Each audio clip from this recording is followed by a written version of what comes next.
Morning, folks. This is the Joey Show. I'm Joey Avery. We have a very special episode today. If you're watching, you can see it. We have an incredible set. We have a beautiful lake vista behind us. If you're listening, and we love our listeners, you can feel it. Okay? Today, I am feeling resplendent. I am feeling American. I am draped in the red, white, and blue. I have a cowboy-ish hat on. I am here to celebrate all things America for two reasons. One, I'm feeling really inspired after the debate. I think everyone loved it, and I think everyone feels great about where we are as a country. And two, because I'm at a lake, and it is July 4th, ladies and gentlemen. Okay, this will be coming out July 5th. I hope you enjoyed your July 4th. This episode is about a very simple, a very American concept. This episode is about the concept of summer at the lake. This is what we are. This is what we can be. Okay, I watch a lot of things. Look, I did a whole episode, okay, live from the Spanish countryside where I talked down on our great nation. I will admit it. I will admit it. Okay, I did that. And I did that because I had to. Because I was feeling very inspired by the beautiful European Spanish vibes that I was getting. I thought they were lit, and I was right. Okay, but now I am back in America, and I'm realizing, yeah, you know what? Yeah. This fucking works. This works for me. There's a guy out there riding a jet ski right now. He is dragging an inner tube behind him. He is having an absolute vibe. I think summer at the lake is our saving grace. Now, look, I understand a lot of people. I have a lot of cultured listeners. I have a global audience. A lot of you are going to say things like, oh, we have lakes in other countries. Do you? Truly. Do you? Yeah, we have Lake Como, and I get it. But do you understand what it's like to light off a series of illegal fireworks after deep-throating 15 glizzies with your boys, hopped up off of way too many beers and whatever stimulant you need to get you through a full 4th of July, because it's a day party. It's a danger, and dangers are hard to keep going. But that's what I think America is. It's a day party. Okay, we have been going hard for a very long time, and you can see we're losing steam. You can feel it. When you watch the debates, you can feel we're losing steam. It does look, when you watch those debates, like someone who started partying around noon and is trying to spit game at a bar at 9 p.m. And that's where our country is right now. But I think our country can party through that. I really do. And I think we should use whatever performance-enhancing drugs they forgot to shoot Biden up with at that debate. We got to keep it going, okay? This is not the end, all right? We are still the best. I believe it. I fucking believe it. And only because I kind of have to because I live here. But I do believe it, all right? I think we still crush. I think we still have what it takes to be who we say we are. We just don't always do that. I think it would be interesting to try to consider presidents who might be able to use the bathroom on their own. That is a thought. I've been told it's a hard job, and I respect the job, and I think with that in mind, it might be nice to have someone a little younger. I don't understand why a millennial has not run for president, or at least successfully.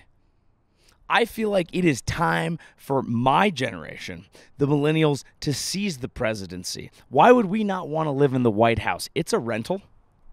It's a rental in a large metropolitan area. It's a rental in a large metropolitan area with a co-working space, with roommates. I'm sure there's a sweet green around the corner. What else do we need? What do we need? A vape addiction and a sticker tattoo? I feel like we're there. We should want to take it over. Everyone's blaming the boomers, and I think that's fair because they can't let go, and they need to. It's over, guys. Okay? Trump and Biden were arguing about golf. Maybe they should be. Maybe guys of that age should be arguing about golf. Okay? And not who's going to run the country and do the hardest job. That's just a thought that I had. It just occurred to me. But I do have to blame us a little bit. Why haven't we put up a good candidate? Okay? Why don't we have the Jake Paul, Logan Paul ticket? People are like, oh, people hate Logan because they're like, oh, he's a scammer. He did all this shit. What is Trump? He scams too. They're going to love him. If people like you, they like you. If they want to watch you, they want to watch you. And if they want to watch you, you're going to be president. It has no bearing on if you have any good ideas at this point. It has become an absolute shit mess. But that is not what matters. Because America is more than just politics. I am sick of people getting so upset. I mean, look, I get it. It affects us. But should it depress you? I mean, it is depressing. It's disgusting. But at the same time, it's like, that's not all that America is. Because you know what America also is? It's summer at the lake. It is summer at the lake. Look at this. Yeah, I realize I'm having hot girl summer. I'm having white boy summer. All right, I'm out here at an Airbnb that I did not pay. I mean, I paid a bit, but I did not pay a significant enough portion to actually prove why I should be here. But that's what hot girl summer is all about. But summer at the lake, the 4th of July at the lake, I think this is something that we need to hang on to. We need to hold it dear. We need to hold it dear because this is what America is. All right? It is, I'm a little too tan. I have a sunburn. It is, I'm a little too drunk. Let's have another. It is, I shouldn't be driving this boat, but I will. That's what America is, and that's why we like the 4th at a lake. It matters. It's important. It's an institution. It's not going anywhere. This is what we can be.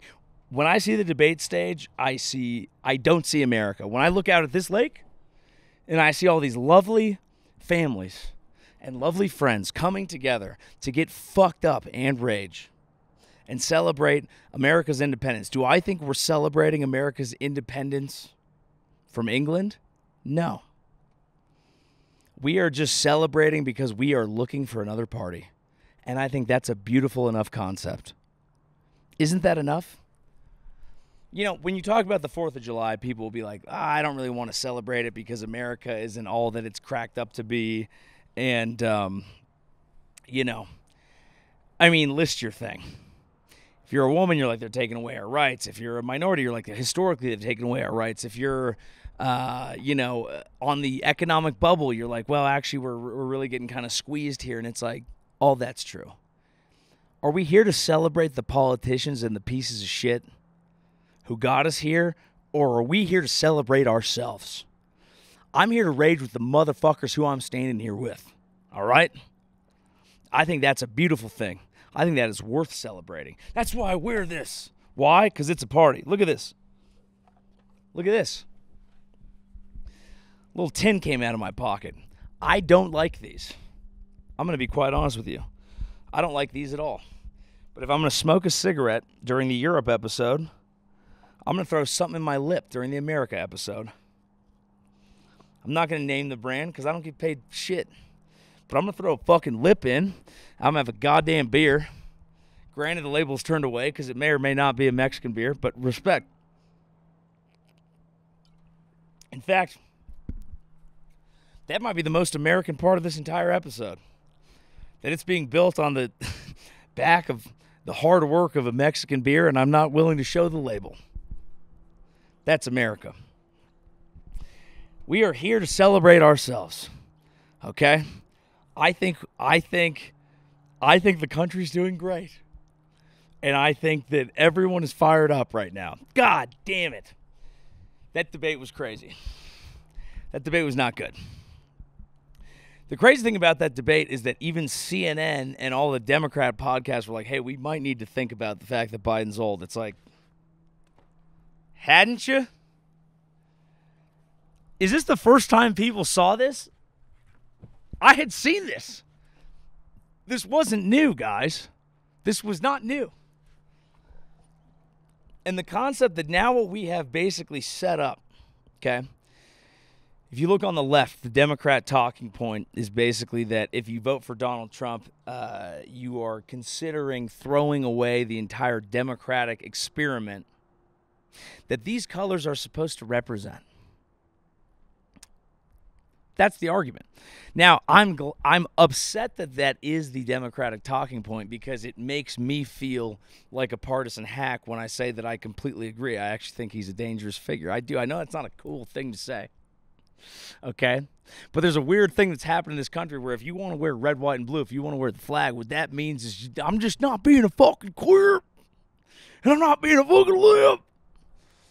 And I don't think that's what that is. I thought this flag was to represent the idea that I actually do care about the concept of democracy that we've thrown together. I thought that's what it was. That was the whole freedom thing. That was the whole experiment that we're trying to export to the world. That's what we've been saying. But for some reason, if you say that and you're on the wrong side, it's like, no, you're just fucking queer. Why is the options that we're being given someone who will be dead soon versus someone who I think has no respect for the founding principles of this country, perhaps through no fault of his own, because I don't think he knows them, quite frankly. I do think that I would have fun hanging out with the guy. I think he'd be a great time. He doesn't drink. Don't love that. Throw one back with the fellas. It's a thought. I just think that we're in a very tough spot if that's basically where we're at. It's like, hey, you either got to say, I'm willing to fuck around with whether or not things are going to work out for our democracy long term, or also vote for someone who is soon to die. That doesn't seem great. All right, we need younger people. We do. Who would those younger people be? I mean, what's a good Democratic ticket? Who do people like right now?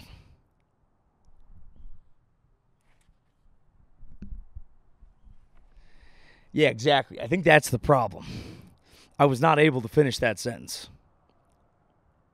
It is wild to me that the Biden family, there were reports that the Biden family came out, all right, they went back to Camp David, I believe. They circled around Joe, and they were like, this is bullshit. We're going to fight.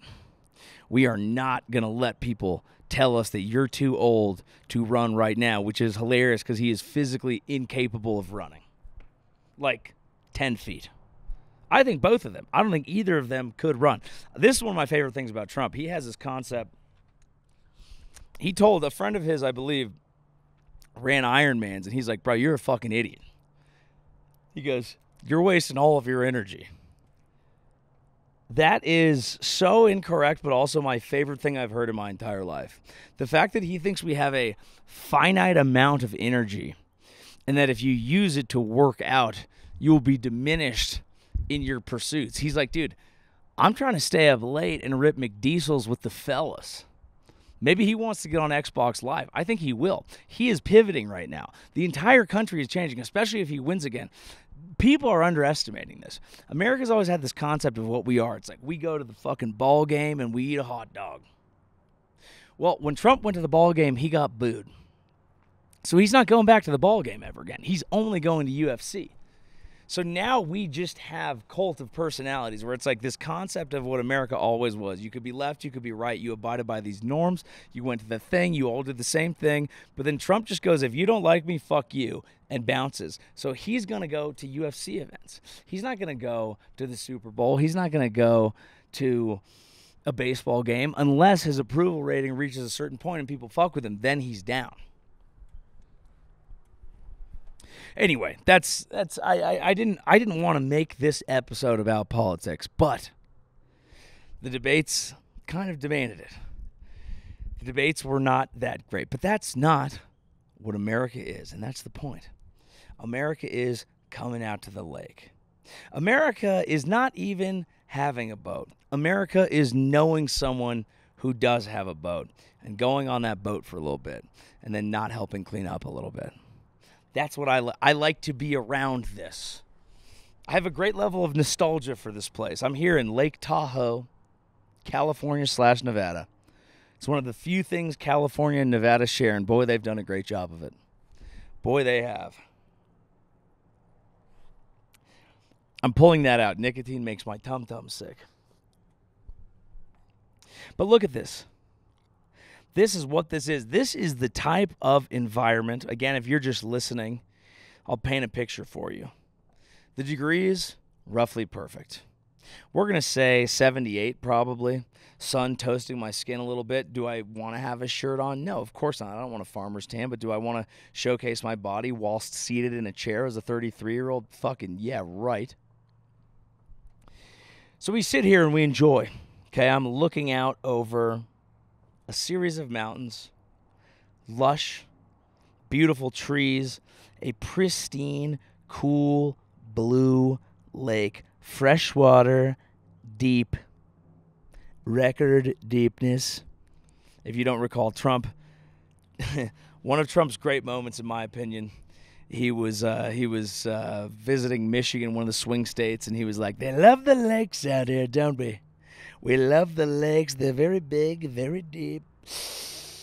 Record deepness." Some would say, not everyone believes it. That's the type of shit that I respect, because I've had to buy time before. What am I doing right now? Sitting here for an hour having a beer and a fucking fake Zen, looking out over some water, thinking about what it all means. I shat on America when I was in Europe because I was pretending we didn't have this. And you know what? We do have this. Do we have beautiful European tits and cancer-free cigarettes? No. But do we have lippers and boats and lakes and glizzies and fireworks? I'll be goddamned if you tell me we don't. I'll be goddamned. It's one of the great things. And I think this is my thesis here. It's going to be a divisive year. It's going to be a divisive several months. Everyone is going to do this very, very ridiculous, disgusting, insane thing where if you want to be critical of one person who they like, they're going to jump down your throat. If I simply submit to Trump sycophants that I think he doesn't have the best interests of the country or anyone else at heart, they go, "Why don't you fucking just keep sucking Biden's dick, you fucking weirdo? What do you want to fucking vote for another guy who's dead?" And then if I simply want to say to someone who's more of an establishment left-wing person, "Hey, I think Biden might be a little cooked right now, considering the fact that I couldn't tell if his brain turned into pudding or if he wanted a spoonful during the last debate," they're going to go, "Oh, I guess you just don't care about our democracy and you want to let a dangerous, dictatorial tyrant win. And maybe that's part of your privilege, that you can have that privilege to say." And I just want to say, you know what I think is weird? You're the one who's telling me I'm supposed to like either one of these people. Shouldn't we just be radically critical of both? Isn't that actually what America is about? Isn't that actually what democracy is? Being like, both these motherfuckers suck. Take your pick. Let me know which one you're going to go with, but I want to roast both of them until the goddamn finish line. I think that's a pretty reasonable take, because I have it on good authority that both of these motherfuckers and their entire families are corrupt, and both of them want this for their own power play so that they can get off the hook for whatever bullshit they've done, and they can keep grifting for their entire families. And when people say, yeah, what's the lesser of two evils? That's great, but let's call them what they are, two evils. And you know what I don't think this country is? Evil. Even though we've done a lot of it. There's a lot of great fucking people here, all right? And we still fucking rule. Light the fireworks. Light the fireworks. Okay? This is coming out on the 5th. I hope you enjoyed the 4th. I don't mean to be a bummer. All right? I wish that this episode was just the podcast equivalent of a corn dog straight down the throat. Because I believe that's what we deserve. We do need to celebrate. And I think, yes, you need to be critical about your country. That is important. That's what it's all about. But you need to celebrate. And anyone who tells you you can't celebrate just because of the fact that there's a lot of fucking bullshit in the past. You know what the past is? It's a pile of bullshit from every fucking angle. From every angle. It is a bunch of mistreatment. It is a bunch of backwards ideas. It is things that I hope we can move forward from, but I don't think you can move forward unless you show a little bit of pride. So when I wear this fucking shirt, I'm not thinking about Trump. I'm not thinking about Biden. I'm not thinking about the negative parts of the past. I'm thinking about what sorts of performance-enhancing drugs I need to do to slim down my sides so that I can fit a little bit better. That's what I'm thinking about. I'm thinking about me. I'm thinking about us. I'm thinking about having a fucking great time. Because that's what we need to do. That's what we deserve. That's what you deserve. You need some time off. We're out here fucking grinding, dude. We are out here grinding. Everyone I know is working hard. And I know that's rich coming from a guy who looks like a fucking I was going to say a guy who looks like an OnlyFans model. But what I want to say is a guy who looks like he's living the life of an OnlyFans model. sitting out here in a house that you motherfuckers know I can't afford. You see the views?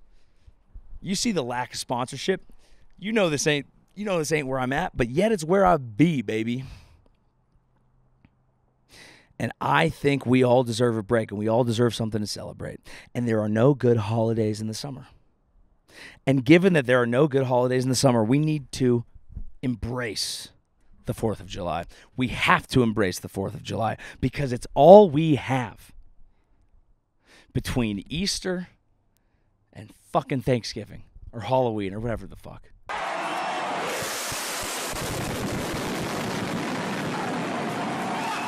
Okay, here we are, folks.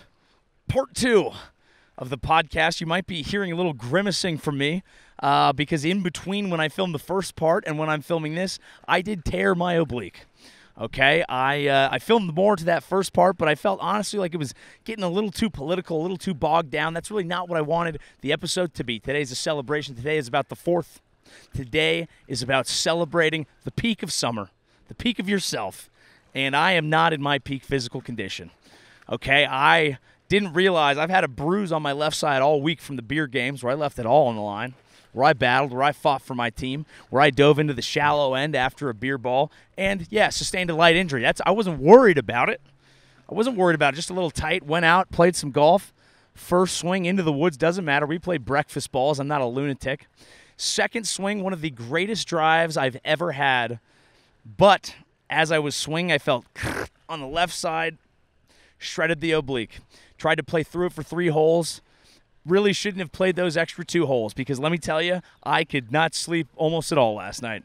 I was lying there every time I wanted to change positions. I was like, oh, walking is hard. Lying down is hard. Doing anything is hard. Did that stop us from wading through a thick undercurrent channel to come out to a stump to film for you guys because you deserve a good episode on the 5th of July because you might be hungover and you don't need me rambling about some bullshit. You want me rambling about some good shit. That's what I did, all right? I fought. I battled through injury. God damn, it hurts when your entire body, you don't realize how much you use your trunk for everything until you've torn it, and that could be the end of golf for this summer. I don't know why I'm always injured, folks. I don't think I deserve it, but that doesn't mean I'm not going to battle, all right? We keep battling. I could break an ankle. I could tear an Achilles, done it twice. We always battle. We keep going. You know who I blame? Always myself. Should I take better care of myself? Maybe. Look, I work out, I work hard, but I have a good time too. Maybe I'm too old for that. You know what? I'm not. I never am. You can't admit defeat. This is one of my long-held principles. Life is one big, long opportunity to prove how much of a pussy you are. And I'm not letting that happen. That's what I hate that. When you say you lose friends to this game. They get married, they get happy. They never wanted to stay out late and have a good time. Well, guess what I do? I am going to battle. I don't care if I have a torn oblique. I will be podcasting from a stump on the 4th of July because you need that for your drive home. Oh, God, I wish this chair had a back. It hurts. It hurts. But maybe that's a metaphor, okay? No one said vacation was going to be easy. Sometimes you get injured out here. You have to keep vacationing. What do you think I'm going to do? Just sit around and ice myself today? Not have beverages? Ladies and gentlemen, it's the 4th of July. You think I'm going to let down my countrymen like that? I will not. I will have a good time because that is what it demands. All right, this is why I threw out that first part of the podcast. I don't want this 4th of July to be all about politics. Pay attention to them, great. Set them aside for now. It's time to celebrate. You need that feeling. You need that vibe. 4th of July is a special time. Special time. I remember great 4th of Julys when I was a kid at this very lake. I have some beautiful core memories being a kid, running around, sparklers, tattoos, all these lovely things. I may have even said this earlier. That was yesterday. But let me tell you something else. My first 4th of July that I remember as an adult, like having fun, that was special. Let me take you back. 4th of July, Newport Beach. Call it 2008. Yeah, 2008, 2009, I don't really know. I'm not doing the math. It was around then. Okay, think about that music. We were probably still downloading mixtapes off Dat Piff. We might have been on good music all day. We were listening to music off blogs. We didn't know what Spotify was. We didn't even know what Sweden was. Now they own it or started or whatever. It really doesn't matter. The point is, 4th of July in Newport, I was probably 18 years old. I had come down to play in a club baseball tournament. Okay, I was there pursuing my dream, being a baseball player who wasn't high enough to do it and apparently has too weak of an oblique to even swing a golf club at this point. So it's a good thing that I didn't. But I went down there to play baseball. But you know what? Lo and behold, I had a day off. And that day off was the 4th of July. And we went out to the beach in Newport, me with my friends. And we got fucked up. I think it was my first time partying on Adderall. Don't recommend it. That's bad for you, and it makes you feel like a ghost the next day. But let me tell you, when you're 18, none of that matters. I was getting ripped both ways, pounding beverages, off a light stimmy, just dialed in to everything that was occurring, looking at beautiful butts, watching them play volleyball, okay, wondering what life was about. Southern California, oh my God. We're sitting there in Newport Beach. What a mix of things. I'm here in California. We have the beautiful beach that California can provide. But we're also in that slightly conservative part where people are like, it is America. Some people are hippies. Some people are hot hippies with tattoos. Other people are rich girls with daddy's money and a hat with some sort of slogan on it. Beautiful jewelry. I was looking around. I was a kid in a candy store. I'll say it. I was a pig in shit. That was a great time. Slamming silver bullets was simply a lifestyle back then. It meant something. It wasn't an escape. It was locking in. That was my Davis Clark moment. That's what I locked into. Beach, Newport, 4th of July. Let's get it. It was a lovely time. And that's when 4th of July changed for me. I realized, sure, it's about the country, but no, it's about having a holiday in summer that we can all rage at. And boy, was it a beautiful time. Was it a beautiful time. Another one, I remember right before I got to live in South Africa for 6 months. And I remember I was actually at this very lake right before I went. 4th of July was one of my last days in America when I knew I was leaving for 6 months. I was afraid, I was excited, but boy, what a beautiful way to go out. Fireworks. What makes fireworks so important? I don't know what it is, but goddamn it, this holiday doesn't even exist without fireworks. It is nothing without fireworks. You need that oomph. It adds a little bit. Okay, it is if you are having sex with the 4th of July, the fireworks are, we found the clit and we're playing with it. And now we're talking next level shit. You're gonna remember this for the rest of your life. I remember that thinking, oh my God, I can't believe I'm leaving this magical land for 6 months. But it made me excited. It made me proud. And you know what I did over there? I started comedy. That's how we ended up back here today. I followed my dream. People say the American dream is dead, and financially and economically and in a lot of ways that may kind of be true. Because to be honest, when some people are absolute billionaires and can just store all of their money in a ridiculous housing market that really doesn't resemble any form of reality for the average American, and that the only people in my life that I know that are really investing in homes either moved to fucking Tulsa and are pretending it's cool because their local bar they can have a drink out of a mason jar, or they sold a goddamn company for $10 million and still are like, I don't know if I can swing it. That makes me feel like the American dream is dead. But you know what doesn't? The fact that I don't give a fuck and I'm an optimist. And we fight, baby. It's not dead for you, okay? Economically, sure. At a mass scale, sure. Let's figure out ways to try and make it more accessible to people. That's worth doing. But as far as it pertains to your own life, I do believe this is still a place you can make magical things come true. You can make magical things come true. When I left that 4th of July, right after that 4th of July to South Africa, I didn't know what I wanted to do. I didn't know who the fuck I was. I thought I was still a baseball player. Wasn't. I didn't even have the game over there. What am I going to play, cricket? But I went over there, and I did do something. I did stand-up comedy, and it did become a dream. And for the last decade of my life, all that I have cared about is this one dream, this one concept that, like, man, what if the only thing I had to do for a living was comedy? That was it. That was the whole dream. I probably manifested moments exactly like this, where I was like, man, what if for part of my job I could just take a camera out on the 4th and sit on a stoop in this lake, and I was working. And that has happened. And obviously people live dreams and have all sorts of beautiful experiences all over the world, but I do think that there is a economic infrastructure in America that, while fraying, is still robust enough that, God damn it, you can make some things happen. And you got to believe that for yourself so that you don't waste your life. So believe it, but we still have work to do. Live that dream. And also know that when you do live your dream, on the back end of that, it doesn't always feel like a dream. Because when you're living your dream, it's your life. And your life never quite feels like a dream. So you do have to keep yourself in that space.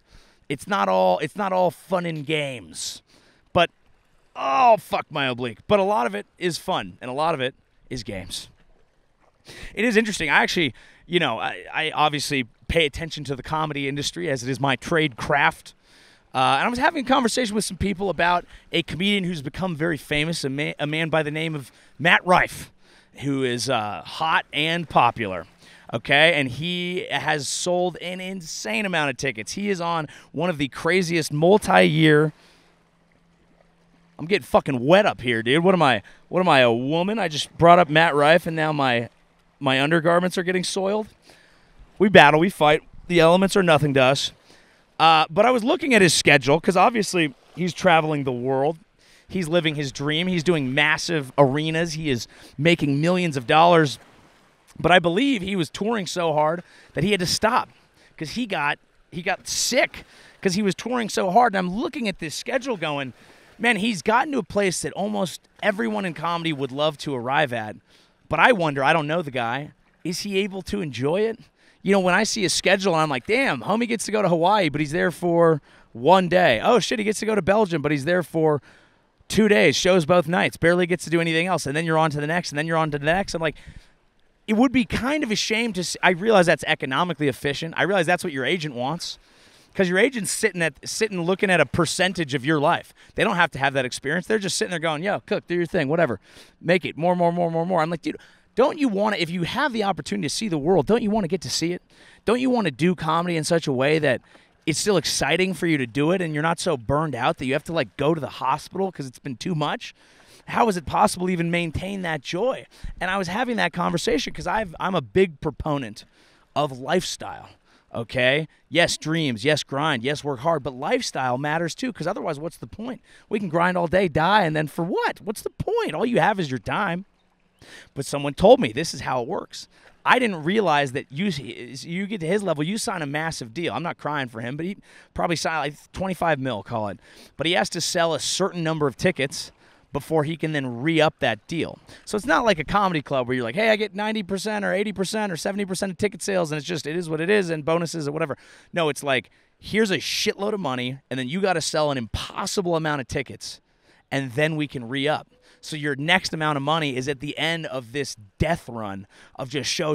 And you don't know how long you're going to be hot. It comes and goes for everybody. Dane Cook, he was the biggest, It changes. You only have a little moment in time whenever you catch. That's why I've remained not quite successful. I'm staying right in the pocket, baby. Longevity, okay? That's how it's done. You watch and fucking learn. This is some tortoise in the hare shit, all right? I'm cooking slowly. What type of meat do you want to have? You want to have a flash-fried steak, or do you want a nice 12-hour, 15-year smoked pulled pork that is cooked to absolute perfection? So anyway, it's just interesting. That's my point. Is everyone at every level you go, oh, wow, they must be living a dream. Wow, they finally figured it out. And then you go, man, that person is grinding. They're seeing the world, but are they even getting to see it? A lot of people fail to enjoy the dream that they're living. And I don't know them. I'm sure he's having a great time. It looks I'm not saying he's the case study. I'm just saying that's something that I noticed. It's the way that I want to make that point. Because it can be an interesting industry. It's fun, but it can be a little gross sometimes for people. And then people feel taken advantage of. And it's like, yeah, well, they're going to do that unless you make sure they don't. Although, you know what? If anyone wants to take advantage of me for $25 million, I'll spread these cheeks, baby.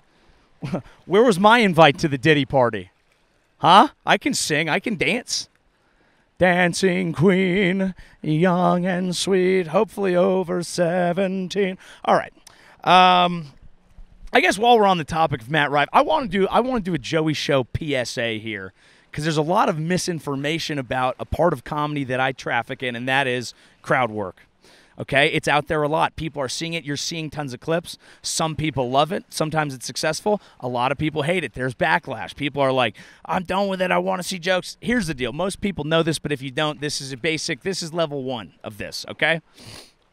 Number 1, if you come to my show, it's going to be 80% material, probably 20% crowd work, save for a crazy night like I had one that happened in Dallas where we had some wild couples in the front row. I do think I will be releasing that whole 40 minutes out of the 60 on YouTube here soon when we get through that edit. But if you come to my show, it's going to be mostly material, some crowd work.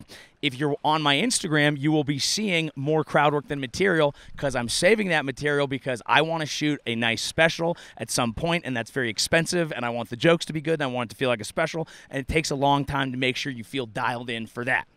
That said, I film every show, so I will be posting any good crowd work moments that happen because they're one of one. They're snowflakes. You might as well put them out. Add to that the demands of social media, which basically every platform will tell you need to be posting at least every week, and you have a situation where you're going to see a lot of crowd work. Okay? I try to mix it up so that it's not all that because I don't want the feed to be one thing, but that's just what you're seeing. And people seem to not understand this. Some people will say, oh my God, this guy's just trying to be Matt Rife. Okay, one, he didn't invent posting and he didn't invent crowd work, so educate yourself a little bit, you ignorant little fuck. It's okay. It's not your fault. Welcome to comedy. We're happy to have you. If it's growing the game, it's good for everybody. I truly believe that. But just understand a little bit, this has always been part of it. You're just seeing more of it now because there's an incentive to post.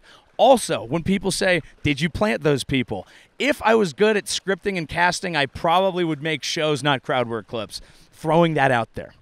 Okay? This ties in with the thing that I like about crowd work, which is that I'm in the moment too. It's spontaneous for me as well. Something crazy could happen. I could say something. I'm not expecting the punchline. We're all surprised. We're all laughing together. I find that electric. That's why I like to do it, which is why, one, I would never plant people, and two, if you say, hey, I'm coming to your show, roast me, no, never. I do not like to pre-plan anything that ruins the vibe. It ruins the magic. The thing that is fun about it when you're in the room is you can feel that there is this genuine, authentic moment happening. And no one knows where it's going. That's what makes it exciting. It's the improv aspect of stand-up. Writing is important. Jokes are important. They're more important. But you're going to see a lot of this too, and I do think I'm one of the better people doing it. Okay, so that's just if you didn't understand, that's a light PSA. Okay, but that's just a little bit of education here for your 4th of July. We're going to be doing PSAs when we need to because I think sometimes people have things that they need to hear. All right. Got some boat traffic here. Have a lovely one out there. Have a lovely kayak. There used to be a beach here, folks. I don't know if this is global warming. I'm not sure what exactly this is. The real threat of all of this is there's going to be challenges with everything we do in life, but it's also your job to appreciate the beauty and celebrate the moments. People have a hard time doing that. Comedians have a hard time doing that. They go on tour. They see the world, but they never really see it. A lot of comics don't even leave their room when they're on the road. That drives me crazy. Okay, I read an article actually about an Irish world #1 tennis player. This was in The Guardian. We'll throw it up here. And it was about the sad, lonely life of a tennis player. And it's the same concept. Hey, follow your dream. You want to follow your dream? People are going to make you eat shit because the jobs that pay well are the ones that people don't want to do. When I'm doing crowd work and someone's like, I run operations for a human resources marketing technology back-end firm that my partner and I started back in, I go, that dude makes money. Probably doesn't love his life, might have to dial up several glasses of scotch at the end of the night just to feel alive a little bit, but he can afford the good stuff, and that's not nothing. But this tennis player was talking about what a boring, brutal life it is because you're alone. It's like how a lot of comics have done it. You're before the entourage days when you make a lot and can bring people with you. You're alone. You're in a hotel room. You don't know what to do, and it's different because he's a tennis player and you need to get your sleep and rest up and focus on the match and whatever. But by God, if one of my favorite parts of comedy isn't going to places that no one cares about, to places that people assume suck, and finding one bar, that's awesome.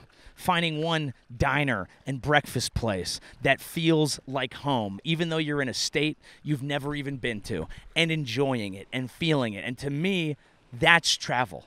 You want to do both. I'm not telling you I'm going to take my family, okay, to 20 minutes outside of Lincoln, Nebraska, okay, to Norfolk. I will come at some point. I'm sorry I had to cancel that show. All right? I'm not saying I'm going to take that trip. I'd rather go to Paris. But isn't travel expanding your knowledge of what the collective experience of life is? And sometimes that's the beauty. Being in a shitty place, being alone, being forced to figure out a way to make it enjoyable. Because if you just focus on what sucks about it, you're going to be right. And I'm not saying it's not challenging. I'm not saying it's not inherently bad. I'm not saying it hasn't claimed people's lives and joy and that we shouldn't be wary of that. But I'm telling you that there's a certain percentage of that that's up to you. So when you are surrounded with all the negative shit that's going on, take a moment to celebrate what's good. And that's the message today, because America is feeling odd right now. But today on the 4th of July, we celebrate it because it's all we can do, and it's our best path forward. So let's get fucked up. Or pound some sparkling water if that's what you're into. Maybe some people can't party in whichever way you do. Have too many glizzies, okay? Have a fap. Do whatever you need to do this 4th of July to enjoy yourself and this 5th of July and this whole weekend, all right? It's summer. You work hard. You deserve a break. I love you guys. And if there's one thing you should do, it's like and subscribe to the YouTube channel here at The Joey Show. Subscribe on audio. Come see me live, joeyavery.com/live. Tons of shows coming up. San Diego next weekend. Let's blow that out. Let's have a true San Diego celebration. I'm coming home. The San Diego Hammer, okay? The UCSD Triton. I'm coming home, baby. All right. I love you guys. I'll see you next week. Mwah. Got a little something for you out there. Everybody who needs a little something, I got something for you. I started a podcast. Everybody knows you need a podcast. Every white boy needs a podcast. Every comedian needs a podcast. 'Cause if I don't have a podcast, how will people know what I think about shit? 'Cause I think about shit like all the time. No, seriously, I'm like always thinking about shit. So now I have a podcast, come on. It's different from the other podcasts, 'cause it's mine, and now I get to talk all the time. Plus other podcasts are sluts and hoes, come on. So thank God I have a podcast.